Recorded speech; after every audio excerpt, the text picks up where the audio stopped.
Hello dear students, welcome back. तो पहले part में हमने देखा था we read about scalar and vector quantities. उसके बाद हमने देखा angle between the two vectors. Then we have seen the types of vectors, ठीक है। Then vector additions using triangle law of vector addition and parallelogram law of vector addition, ठीक है। तो ये सारे फैक्टर्स जो हमने देखा है, ठीक है। अभी जो इस लेक्चर में हम डिस्कस करने वाले हैं, this is the components of a vector और how to resolve a vector into its two components। या फिर अगर मोर देन अगर ये 3 डायमेंशन में है तो it can be resolve into it's 3 components, ठीक है। तो हेडिंग लिखते हैं, टॉपिक का नाम लिखो, ठीक है। components of vector, components of vector, या फिर लिख सकते हैं resolution of vector, resolution of vector, components of vector या फिर resolution of vector, ठीक है। देखो, जैसे कि तुम्हें पता है, अगर हम एक वेक्टर को रिप्रेजेंट करते थे, कैसे करते थे बताओ। मान लो ये एक वेक्टर है, this is a vector A, ठीक है। इस वेक्टर ए को हम कैसे रिप्रेजेंट करते थे। Vector A is written as vector A का mod into its unit vector A cap, yes और नो, ठीक है। इसका मैग्नीट्यूड एंड डायरेक्शन के साथ हम इसे रिप्रेजेंट करते थे, ठीक है। अब देखो, ये मान लो एक्स एक्सिस में है, किसमें ये, this is in the x axis. अगर यहां पे मैं एक 2 डायमेंशन कोऑर्डिनेट एक्सिस बनाऊं, जहां पे this is x axis and this is y axis, ठीक है। तो यहां पे देखो, this vector A is along x axis. तो इसका मतलब ये जो मैग्नीट्यूड दिख रहा है आपको, the magnitude you are seeing here, ठीक है। Mod of vector A, this is the component, this is the component of vector A, understood, ठीक है। क्योंकि ये जो वेक्टर था ना, the vector A, it is along x axis, y axis पे नहीं है ये, ठीक है। तो वाई एक्सिस का जो कंपोनेंट होगा दैट विल बी 0, ठीक है। तो this is only along x axis, तो this is the component of vector A, ठीक है। चलो अभी हम और डिटेल्स में डिस्कस करते हैं। ये बस दिखाने के लिए हम लोग जो पहले लिखते थे ऐसा, ठीक है। तो we are assuming that this is in the x axis, तो इसका this mod of A is nothing but the component of A, ठीक है। अभी हम रिजॉल्व करेंगे एक वेक्टर को in 2 dimension, understood. Then later on will be resolve the vector in 3 dimension. First हम डिस्कस करते हैं 2 डायमेंशन में, फिर डिस्कस करेंगे 3 डायमेंशन में, ठीक है। चलो देखो इधर, जब हम बात कर रहे हैं to resolve a vector in 2 dimension, पहले हम ड्रॉ करते हैं। देखो, suppose this is x axis, this is y axis, ठीक है। एक 2 डायमेंशनल प्लेन हो गया ये। अगर एक वेक्टर यहां पे, imagine that this is a vector in x y plane, this is a vector A in the x y plane, understood. Initial case में क्या होता था, जब मैंने अभी जब मैंने तुम्हें एग्जांपल दिया था वेक्टर ए का, when it is along x axis, ठीक है। तो वाई एक्सिस में तो कंपोनेंट नहीं था ना उसका, यस और नो। लेकिन अभी ये वेक्टर जो है ना एक्स वाई प्लेन में है, यस और नो। ना ये फुल्ली एक्स में है, ना ये फुल्ली वाई में है। अब ये एक्स वाई प्लेन में ही है, इसका मतलब इसका 2 पार्ट्स होगा, इसका 2 कंपोनेंट्स होगा, या फिर इस वेक्टर को हम रिजॉल्व कर सकते हैं इनटू इट्स 2 कंपोनेंट्स, ठीक है। एक होगा अलोंग एक्स एक्सिस, एक होगा अलोंग वाई एक्सिस। आ रही बात समझ में, ठीक है। अगर ये vector it is making an angle theta, it is making an angle theta with the x axis, then we can write vector A is given by ax I cap plus ay j cap। ध्यान से देखना, मैं फिर से समझाऊंगा। देखो, अगर एक वेक्टर जो कि एक्स वाई प्लेन में है, कोई भी प्लेन में हो सकता है, यहां पर मैं एग्जांपल दे रहा हूं एक्स वाई प्लेन का, ठीक है, अगर ये वेक्टर एक्स वाई प्लेन में है, ठीक है, इस वेक्टर को मैं रिजॉल्व कर सकता हूं into its two components because we have taken a two dimensional plane. हमने टू डायमेंशन लिया ना, तो हम लोग इसको टू कंपोनेंट्स में रिजॉल्व कर सकते हैं, ठीक है। एक होगा अलोंग एक्स एक्सिस, एक होगा अलोंग वाई एक्सिस। अगर ये एक्स एक्सिस से इसका एंगल थीटा है, ठीक है, then A is vector A is given by A x i cap plus A y j cap. अगर मान लो इसी वेक्टर ए को अगर ये अलोंग एक्स एक्सिस होता, अलोंग एक्स एक्सिस होता, तो क्या इसका वाई कंपोनेंट कुछ होता? सोच के बताना, वाई कंपोनेंट कुछ होता इसका? नहीं होता, क्योंकि ये फुल्ली कहाँ पे है? एक्स कंपोनेंट पे, ठीक है। तो ये टर्म जो होता जीरो हो जाता, तो ये बन जाता A equals to A x i cap. Previous वाला में सोचो, मैंने बताया था vector is given by mod of vector A या फिर वेक्टर ए का mod into unit vector A cap, जैसा ना, ठीक है। तो हम इसे लिख सकते हैं A equals to A x i cap plus A y j cap is the what is the vector, is the original vector, it is given by its components, ठीक है। ये हो गया x component and this is the y component, ठीक है, understood. And this x component and y component जो value आएगा, ठीक है, this is the scalar quantity, this is the scalar quantity. ax and ay ये जो है ना, ये स्केलर क्वांटिटी है। क्यों? Because ax is the what magnitude of the vector, whereas ay is also the magnitude of the vector, understood, whereas I cap and j cap are the unit vectors which shows the direction along x axis and along y axis, but ax and ay are the magnitude. Along x axis the magnitude is ax and along y axis the magnitude is ay, understood।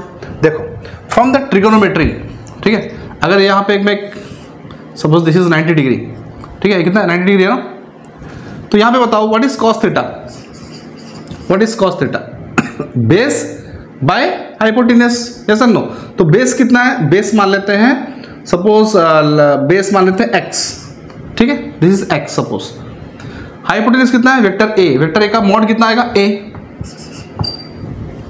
So x will be a cos theta. Similarly what is sine theta? Sine theta is perpendicular by hypotenuse, perpendicular मान लेते हैं y, ठीक है, सो y will be a sin theta, ठीक है। तो यहां लिख सकते हैं हम लोग a vector a is given bye a cos theta into I cap plus a sin theta into J cap. देखो किसी भी एक वेक्टर को जो कि एक प्लेन में है, हम बात कर रहे हैं टू डायमेंशनल प्लेन की, ठीक है, तो उस वेक्टर को हम रिजॉल्व कर सकते हैं along its x axis and y axis.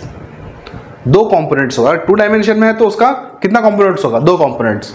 अगर थ्री डायमेंशन में है तो थ्री कंपोनेंट्स, ठीक है। ये टू डायमेंशन में है तो इसका दो कंपोनेंट्स निकलेगा along x axis along y axis, ठीक है। एक्स एक्सिस में जो कंपोनेंट है, ठीक है, that is a cos theta into I cap, whereas a cos theta is the magnitude and I cap is the unit vector along x axis. Similarly, a sin theta into j cap is the y component, whereas a sin theta is the magnitude and j cap is the unit vector along y axis. आ रही है समझ में? ठीक है, अच्छा, यहां पे एक चीज देखो, अगर मान लो कोई एक वेक्टर है, this is vector a, suppose this is vector a, this is vector a, तो अभी मैंने बताया it can be resolve into its two components along x axis and along y axis, yes and no. Suppose x and y both are in this case what, in this case both are 90 degree or perpendicular to each other, x axis and y axis. अगर ये दोनों perpendicular नहीं रहा, for example देखो मैं ऐसे draw कर दूं, x axis and y axis are not perpendicular to each other, okay, in this case there is a vector a, okay, it can be resolved into its two components, that is along x axis along y axis, but here x and y are not perpendicular to each other. In this case how to find the components along x axis and y axis, ये हम देखेंगे। ठीक है, देखो suppose देखो मैं यहाँ पे थोड़ा बड़ा कर बनाता हूँ इसे, दिस इज वेक्टर ए, ठीक है। सपोज अच्छा इसे थोड़ा और बड़ा करना पड़ेगा,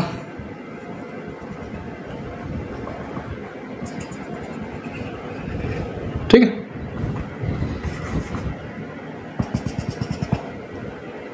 along y axis, this is along x axis,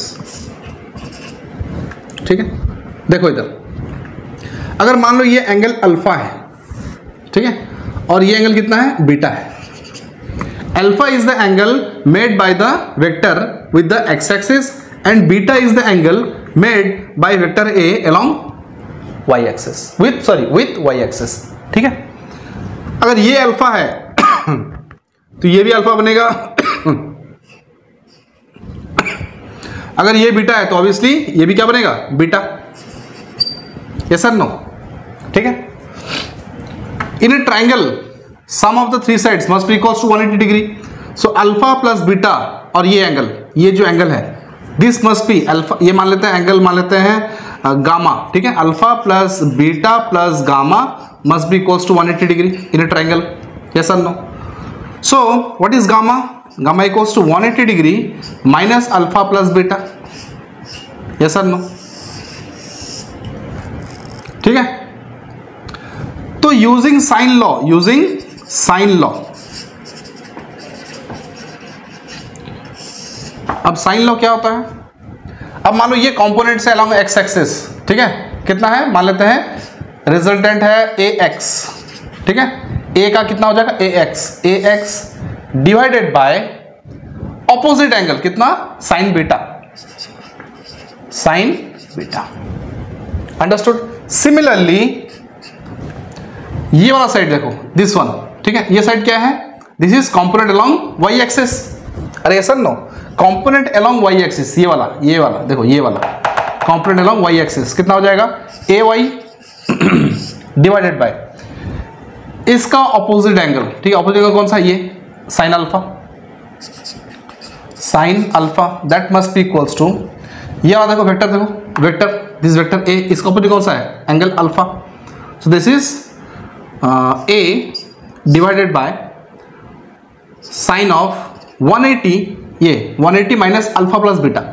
अच्छा साइन ऑफ, इसे मैं लिख सकता हूँ साइन गामा, ठीक है, कोई दिक्कत नहीं है। अच्छा मुझे बात बताओ, sine of 180 minus alpha plus beta या फिर sine of 180 minus theta, 180 minus theta is again sine theta, because 180 minus मतलब second quadrant, and second quadrant में साइन पॉजिटिव होता है, ठीक है। तो मैं इसे डायरेक्ट लिख सकता हूँ sine gamma. Sine of 180 minus alpha plus beta को हम क्या लिख सकते हैं, साइन गामा, ठीक है, अंडरस्टूड, ठीक है। या फिर इसमें ऐसा लिख सकता हूँ, साइन गामा भी लिख सकते हैं, या फिर लिख सकते हैं इसे sine of alpha plus beta, कोई दिक्कत, ठीक है। क्योंकि sine of 180 minus alpha plus beta will be sine alpha plus beta, because sine of 180 minus theta is sine theta, understood, ठीक है। चलो अब यहां से हम निकाल सकते हैं what is the value of A, ठीक है, and A x and A y, ठीक है। अगर alpha and beta is given, ठीक है, जैसे इस वाले केस में अल्फा प्लस बीटा कितना आया था, 90 डिग्री। रेसन नो, अगर x axis and y axis ये दोनों के बीच में एंगल कितना हो, 90 degree, both are perpendicular to each other, इसका मतलब अल्फा प्लस बीटा कितना हो जाएगा, 90। तो साइन 90 कितना हो जाएगा, 1। So this will be equals to a by 1। अब बीटा का वैल्यू और अल्फा का वैल्यू तो दिया रहेगा तुम्हें, ठीक है। तो यहां से ax भी निकल सकता है एंड ay भी निकल सकता है। इज दैट क्लियर, देख लो एक बार।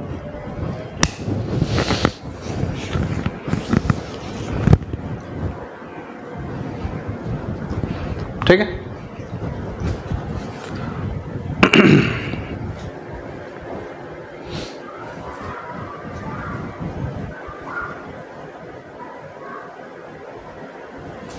okay. So next, resolving a vector in 3 dimension। अभी हम बात करते हैं 3 डायमेंशन की, ठीक है। देखो इधर resolving A vector in 2 dimension, sorry 3 dimension. यहाँ पे मैं एक 3 डायमेंशन क्यूब बनाता हूँ यहाँ पे, ठीक है।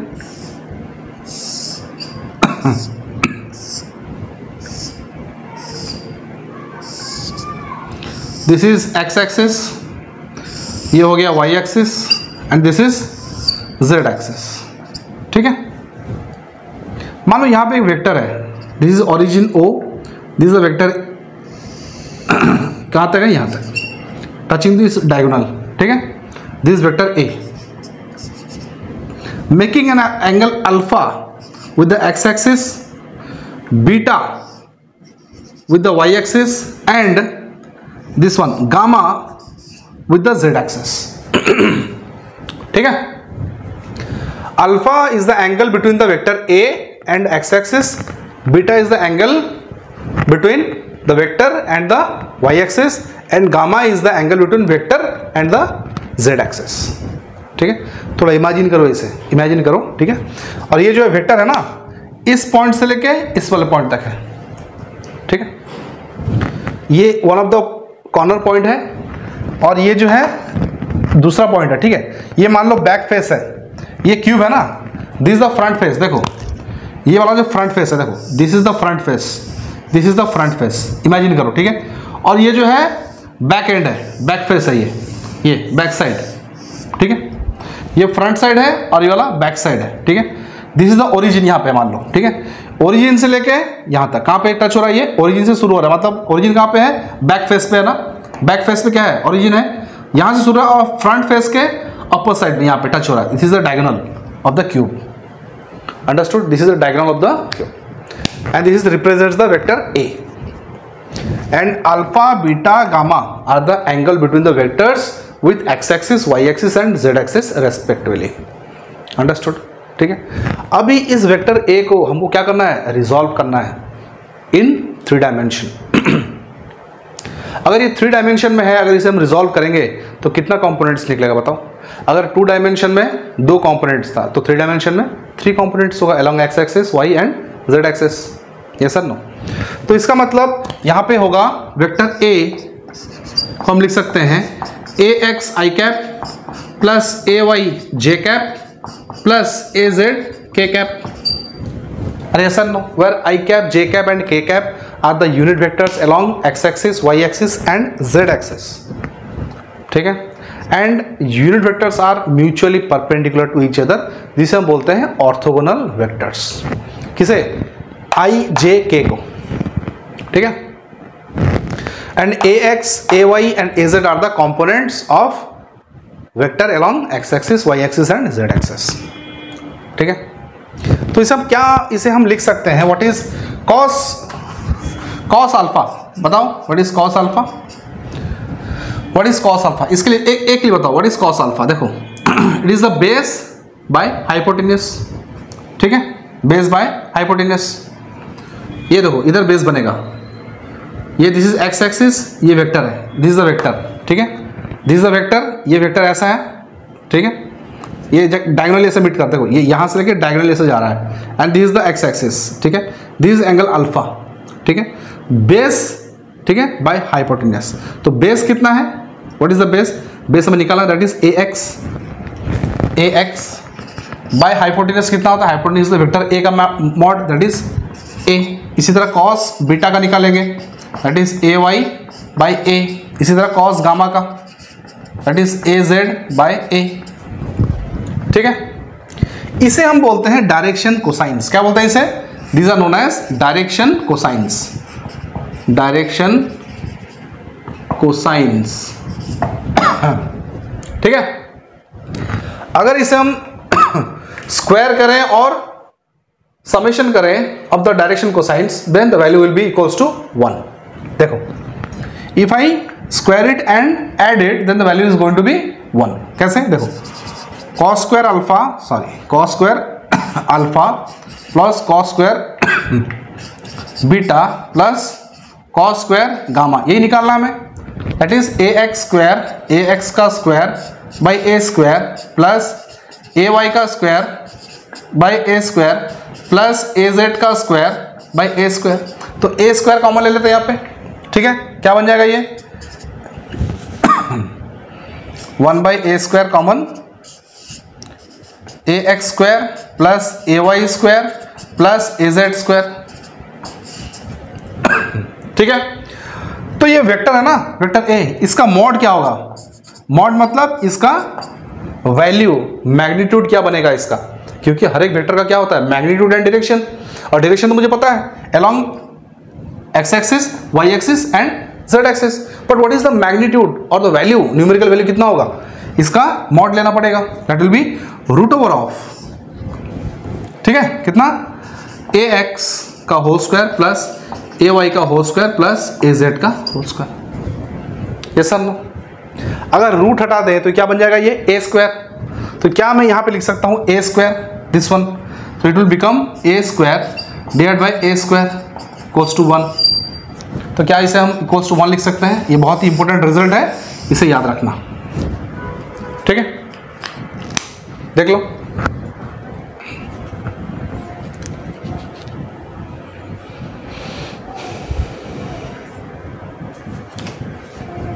चलो नेक्स्ट विल टॉक अबाउट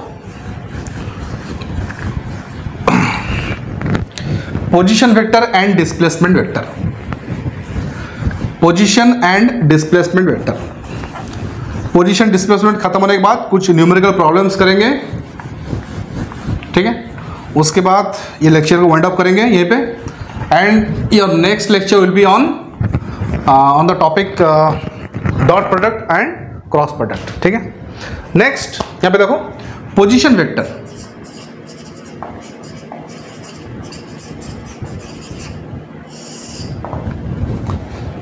ठीक है।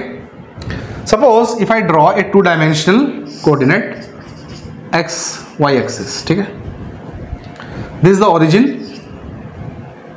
अगर एक पॉइंट पे यहां पे लेता हूं, ठीक है, this is a point, suppose this is point P, understood, its coordinates is x comma y, ठीक है। सो ओरिजिन से इस पॉइंट को एक वेक्टर ड्रॉ कर सकते हैं जिसे हम बोलते हैं पोजीशन वेक्टर, ठीक है। This is given by vector r, कुछ भी ले सकते हो, ऐसा कुछ मैंडेटरी नहीं है कि वेक्टर आर हो, बस एक वेक्टर है, ठीक है। एक्स वाई प्लेन है, ठीक है, हम बात करें एक्स वाई प्लेन की, जरूरी नहीं कि बस एक्स वाई प्लेन ही हो, कोई भी प्लेन हो सकता है, x z plane, y z plane, कुछ भी हो सकता है, और ये भी जरूरी नहीं है कि 2 डायमेंशन हो, 3 डायमेंशन भी हो सकता है, ठीक है। मैं यहाँ पे 2 डायमेंशन लेकर समझा रहा हूँ कि ये एक्स वाई प्लेन है, यहाँ पे ओरिजिन एक होगा और एक पॉइंट होगा, उस पॉइंट का कोऑर्डिनेट है एक्स कॉमा वाई, ठीक है। अब उस पॉइंट से ये ओरिजिन का, ठीक है, ये क्या बनेगा, यहाँ पे एक वेक्टर हम ड्रॉ करते हैं, ठीक है, जिसे हम बोलते हैं position vector, is given by vector r, understood, ठीक है। अब एक ही पॉइंट के लिए कितना पोजीशन बनेगा? एक ही पोजीशन बनेगा ना। अब पॉइंट कितना था यहाँ पे? एक ही पॉइंट था। If I draw another point here, और एक पोजीशन वेक्टर बन जाएगा, और एक पॉइंट बना दूं और एक पोजीशन बन जाएगा, यस और नो। एक ही पॉइंट के लिए एक ही पोजीशन वेक्टर बनेगा, यस और नो, ठीक है। दूसरा चीज, अगर इस ओरिजिन को चेंज कर दिया जाए, if I change the alignment of the origin, origin को चेंज करने का मतलब यह है, ठीक है, अगर x axis and y axis जो कोऑर्डिनेट एक्सिस है, ठीक है, उसको थोड़ा शिफ्ट कर दिया जाए, पैरेलली शिफ्ट कर दो, ठीक है, इधर एक्स को शिफ्ट कर दूं या फिर वाई को शिफ्ट करूं, तो ऑब्वियसली ओरिजिन भी क्या हो जाएगा? शिफ्ट हो जाएगा ना। Then at that time the position vector will also change, because position vector हमें कहां से लेना है? From the origin, with respect to origin, ठीक है। अगर ओरिजिन चेंज हो गया तो पोजीशन वेक्टर भी क्या हो जाएगा? चेंज हो जाएगा। क्यों चेंज हो जाएगा? क्योंकि कोऑर्डिनेट्स भी तो चेंज हो गए ना। अरे ऐसा नो, अभी कोऑर्डिनेट्स कहां पे है? X comma y with respect to origin. अगर मैं इसे शिफ्ट कर दूं, ये बन गया एक्स एक्सिस, अब ये ओरिजिन बनेगा, तो देखो अभी वेक्टर कहां से बनेगा? Vector will be from here. अभी चेंज हो गया ना, देखो अब ये क्या एक्स कॉमा वाई रहेगा? नहीं, ठीक है, अब ये एक्स कॉमा वाई नहीं रहेगा, कुछ वैल्यू कुछ और आ जाएगा। आ रही बात समझ में? इसी तरह हम चाहें तो इसे हम शिफ्ट कर सकते हैं अलॉन्ग वाई एक्सिस भी, तो ये बन जाएगा ओरिजिन। तो अभी क्या बनेगा? This is the position vector. क्या ये पोजीशन वेक्टर बनेगा new position vector along y axis? Sorry, मतलब ये this is the new position vector, r dash बोलते हैं, और ये बनेगा और एक position vector r double dash, ठीक है। देखो पोजीशन वेक्टर क्या हो गया, चेंज हो गया ना, क्योंकि मैंने ओरिजिन चेंज किया। आ रही बात समझ में? ठीक है, चलो, तो ये हो गया position vector. Next is the displacement vector. ठीक है, इसे रख लेते हैं। Next is the displacement vector. मैं यहां पर ड्रॉ करता हूं, देखो, डिस्प्लेसमेंट वेक्टर, डिस्प्लेसमेंट वेक्टर। ठीक है, देखो, सेम अगर एक एक्स वाई प्लेन बनाया जाए, ठीक है, मान लिया जाए दिस इज ओरिजिन ओ, यहां पे एक पोजीशन वेक्टर है, it is given by r1, यहां पे और एक पोजीशन वेक्टर है गिवन बाय r2, ठीक है, r1 एंड r2, ठीक है। What is the displacement, displacement of this two vectors, ठीक है, फ्रॉम द ट्राइंगल लॉ। एक बात बताओ मुझे, फ्रॉम द ट्राइंगल लॉ, अच्छा इस वेक्टर को मैं क्या यहां पे ज्वाइन कर सकता हूं, देखो, कर सकता हूं ना? यस, कर सकता है, कोई दिक्कत नहीं है। तो इसको हम नाम दे देते हैं, सपोज अच्छा नाम क्या देना, यहां पे देख ही लो, समझ लो, this is position vector r1, this is position vector r2, ठीक है, और यहां से लेके यहां तक मैंने एक ड्रॉ किया ऐसे, ठीक है, एक वेक्टर ड्रॉ किया मैंने फ्रॉम r2 से लेके r1 तक, फ्रॉम ट्राइंगल लॉ ये मान लेते हैं वेक्टर p, ठीक है। तो from triangle law can you tell me r2 vector plus p vector is given by r1 vector? अरे यस सर, नो, हमने पढ़ा था from triangle law, two sides of a triangle are taken in a same order and the closing end is taken in the opposite order, ठीक है। तो क्या vector p r1 vector minus r2 vector बनेगा?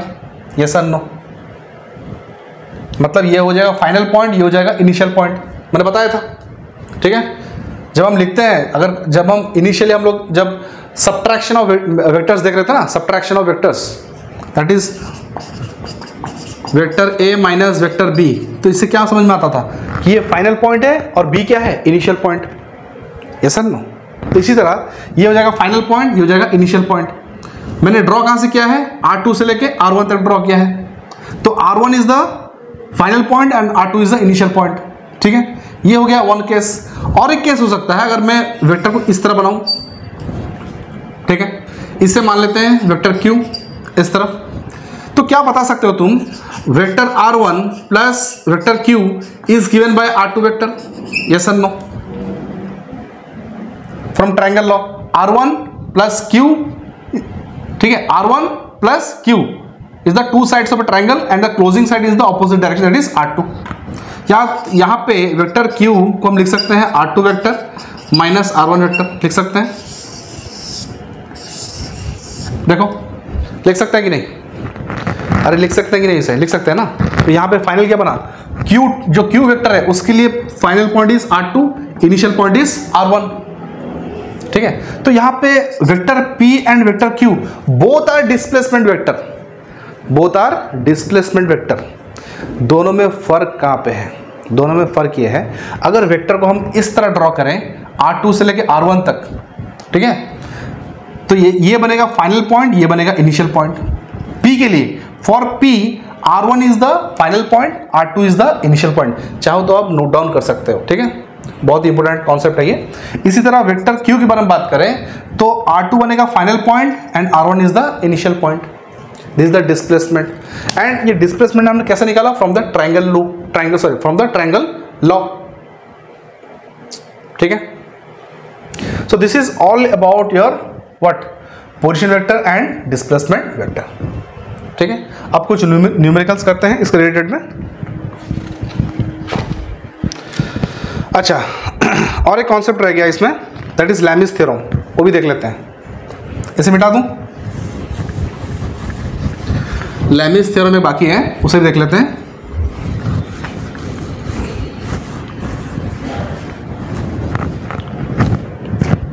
देखो Lami's theorem,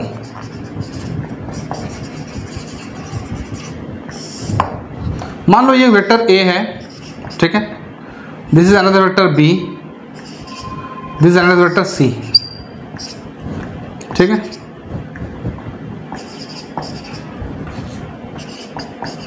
ठीक है। Vector A and vector b के बीच में जो एंगल है, ठीक है, उसे बोलते हैं अल्फा। वेक्टर बी और सी के बीच में जो एंगल है उसे हम बोलते हैं suppose alpha, this is beta. And C and A के बीच में, ठीक है, जो एंगल है उसे हम बोलते हैं एंगल गामा।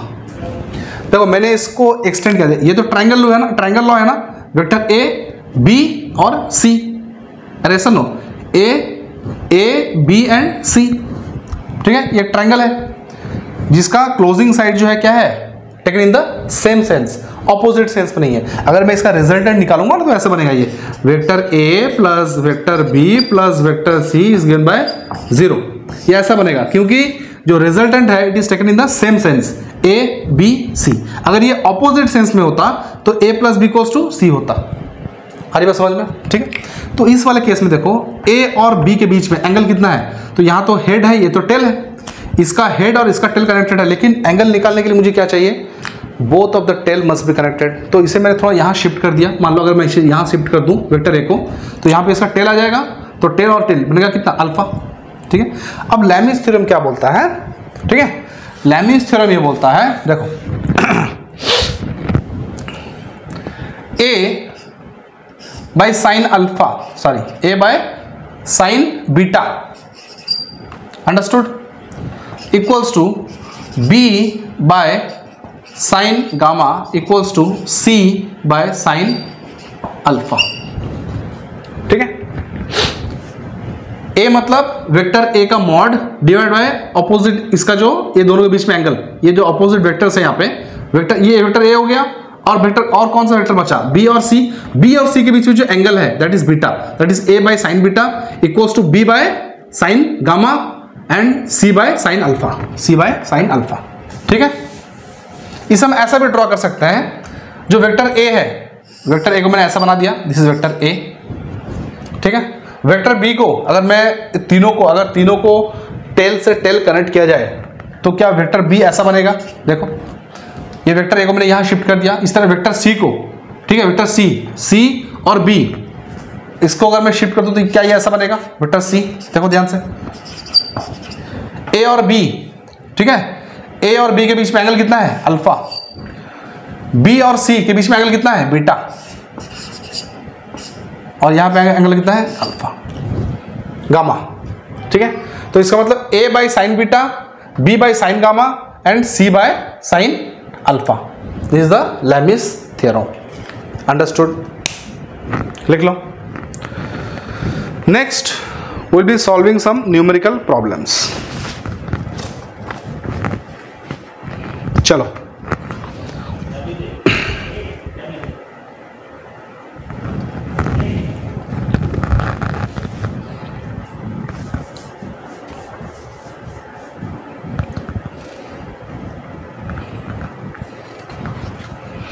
कुछ न्यूमेरिकल्स करें।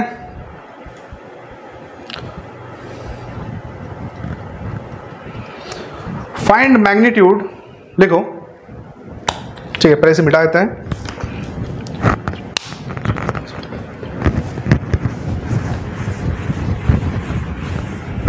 मिटा दो इसे,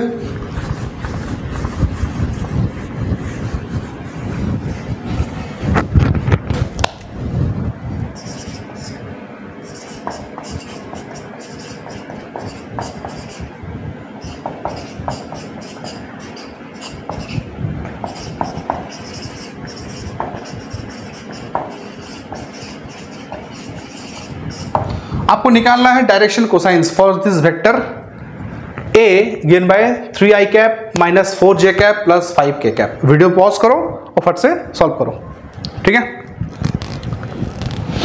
हो गया, ठीक है। चलो अभी मैं सॉल्व करता हूं। डायरेक्शन कोसाइंस कैसे निकालते हैं, that is cos alpha, cos beta and cos gamma. Cos alpha कितना बचेगा, क्योंकि हमें उसने पूछा है डायरेक्शन कोसाइंस निकालने के लिए, तो what are the direction cosines, cos alpha, cos beta and cos gamma. Cos alpha is A x by A y by A z by A, ठीक है। व्हाट इज ए एक्स, यहाँ पे दिया है ना, देखो 3 बाय ए मतलब क्या होता है, mod of vector A. Mod of vector को निकालना पड़ेगा पहले, ठीक है। कैसे निकालेगा, देखो यहाँ पे देखो, that is mod of vector A is given by root over of a square, A x square plus A y square plus A z square, that is 9 plus 16 plus 25, यही होगा ना। कितना हो जाएगा, देखो दिस इज 25 प्लस 25, ठीक है। कितना बन गया, √50। यहाँ पे 25 इंटू 2 दैट इज 5√2, ठीक है। लिख सकते हैं यहाँ पे 5√2, 5√2 equals to -4 by 5√2, this will be 5 by 5√2, ये बन जाएगा 1/√2, ठीक है। देखो cos alpha, cos beta and cos gamma,